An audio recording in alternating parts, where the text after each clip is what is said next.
এই ঠান্ডায় চলে এসেছি কল্যাণী গয়েশপুরে বিয়ে বাড়িতে জমিয়ে খাওয়া দাওয়া করতে। জমিয়ে খাওয়া দাওয়া করার আগে দেখো চলে এসেছে এখন প্লেট চলে এসেছে, জলের বোতল চলে এসেছে, এখন কিন্তু ডিমের টেবিল দিয়ে শুরু হবে। দেখো বড় বড় একটা ডিমের টেবিল চলে এসেছে, তার সাথে কিন্তু আসছে এখন সস, আর এখানে কিন্তু সালাড দেওয়া রয়েছে, মানে লেবু টেবু লেবু লঙ্কা পেঁয়াজ এসব দেওয়া রয়েছে। আর এখন চলে এসেছে সালাডের মধ্যে কিন্তু চলে এসেছে পেঁয়াজ আর চলে এসেছে শসা। আমার কিন্তু ডিমের টেবিল সত্যি ভালো লাগে, কিন্তু আরও অনেক কিছুও খেতে ভালো লাগে। যাই হোক, শীতের মৌসুমে না এরকম গরম গরম খাবার পেতে খুব ভীষণ ভালো লাগে। আর বিয়ে বাড়ি খাওয়া যদি হয় টেস্টি, আর কি বলবো, এতে এখন চলে এসেছে কাসন্দ দিয়ে কিন্তু এখন খাবো ডিমের টেবিল। আর রয়েছে কিন্তু শসা রয়েছে, পেঁয়াজ রয়েছে ডিমের টেবিলে। একদম দেখো আর্ধেক একটা ডিম রয়েছে এর মধ্যে, দারুণভাবে কিন্তু একদম খুবই গরম রয়েছে। দেখতে দেখতে কিন্তু এখন চলে এসেছে নান পুরি। দেখো কত সুন্দর গরম গরম ফুলকো ফুলকো সবাই কাছে কিন্তু চলে এসেছে। আর এসেছে চানা মশলা, চানা মশলাতে কিন্তু সত্যি দারুণ লাগে। এই নানপুরি খেতে অনেকেরই ভালো লাগে, আমারও কিন্তু বেশ ভালো লাগে। বড় বড় সাইজের একদম কিন্তু কালো জিরা ফোড়ন দিয়ে বানানো হয়েছে। আর এটা চানা মশলাটা কিন্তু বেশ দারুণ, কিন্তু বেশি চানা মশলা খেলে কিন্তু আবার পেট টেট খারাপ হয়, সেই জন্য আমি বেশি খাবো না। চলে এসেছে দেখতে দেখতে গরম গরম ভাত, সাদা সাদা রাইস চলে এসেছে, সবার পাতে পড়ে গেছে সাদা সাদা ভাত। এবার ভাত দিয়ে কিন্তু খাওয়া হবে। মাছের কোনো একটা আইটেম আছে, সেই মাছের আইটেমটা দেখা যাক কী আসে, সেটা দিয়ে এখন কিন্তু আমরা খাওয়া দাওয়া করব।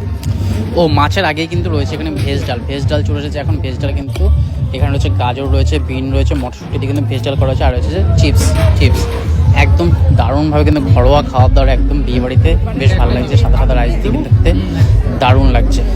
এবার দেখতে হচ্ছে মাছের কোনো আইটেম আসবে, সেই জন্য কিন্তু আমি আগে থেকে ভাত নিয়ে নিলাম। আর মাছের দেখো চলে এসেছে এখন কিন্তু কাতলা মাছের কিছু একটা সর্ষে দিয়ে কিছু একটা বানিয়েছে রেসিপি, কাতলা মাছের কালিয়া ঢালে কিছু হবে, সেটাই চলে এসেছে, সেটা দিয়ে এখন খাবো। দেখো কাতলা মাছ আমি কিন্তু গাদার পিস নেবো, গাদা বা পেটির পিসে যে কোনো একটা হলে কিলো পেটির পিস দিয়েছে দাদা। যাই হোক, এটা দিয়ে খেয়ে দেখবো কীরকম কী হয়েছে। কাতলা মাছ কিন্তু ভীষণ ভালো লাগে যদি গরম গরম ভাতের সাথে খাওয়া যায়। বাড়িতে আমি বেশ কাতলা মাছ কিন্তু জমিয়ে খাই, আর রুই মাছও বেশ ভালো লাগে, বড় বড় হয় তো মাছের পিসগুলো বেশ ভালো লাগে। এখন দেখতে চলেছে পোলাও, মাছ ভাত খাওয়া কমপ্লিট, পোলাও চলেছে, একটু সালাড নিয়ে নিলাম, সালাডটা শেষ হয়ে গেছিলো, সালাডটা আবার কন্টিনিউ করা হলো। আর চলে এসেছে এখন কিন্তু চিকেন কষা, গরম গরম চিকেন কষা পোলাও দিয়ে। কি বলবো, সে আমার মনে পড়েছে এখন ডেকাস লেনের কথা, ডেকাস লেন বসে খেয়েছিলাম, কিন্তু এটা হচ্ছে মটন কষা, এটা হচ্ছে চিকেন কষা। পোলাও দিয়ে চিকেন কষা, একদম পোলাওটা কিন্তু গোবিন্দভোগের চাল দিয়ে দারুণ করেছে, দারুণ ফ্লেভার আসছে।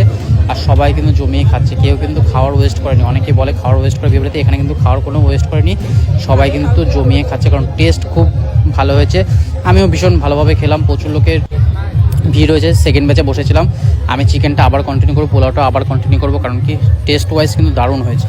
বিয়ে বাড়ির সিজন কিন্তু এখন চলে এসেছে, অগ্রহায়ণ মাস পড়ে গেছে। অগ্রহায়ণ মাসে কিন্তু প্রচুর লোক বিয়ে করে, আর বিয়ের কিন্তু প্রচুর নিমন্ত্রণ আছে। সেই নিমন্ত্রণগুলো তোমাদের সাথে শেয়ার করবো, খাওয়া দাওয়াগুলো শেয়ার করবো, কোথায় কীরকম কী খাওয়া দাওয়া হচ্ছে। অনেকে কিন্তু এই মেনুগুলো দেখে কিন্তু ডিসাইড করতে পারে, যারা লো বাজেটে করতে চায়, যারা হাই বাজেটে করতে চায়, সেরকম সমস্ত কিন্তু বিয়ের ভিডিও আমরা তুলে ধরবো। আর তো গরম গরম চিকেন কষা কিন্তু আমি আবার কন্টিনিউ করছি, পোলাও নিয়ে নিয়েছি, পোলাওর সাথে কিন্তু চিকেন কষাটা কন্টিনিউ করছে। চিকেন কষাটা সত্যি দারুণ হয়েছে, আর চিকেনটা দারুণ বলেছে।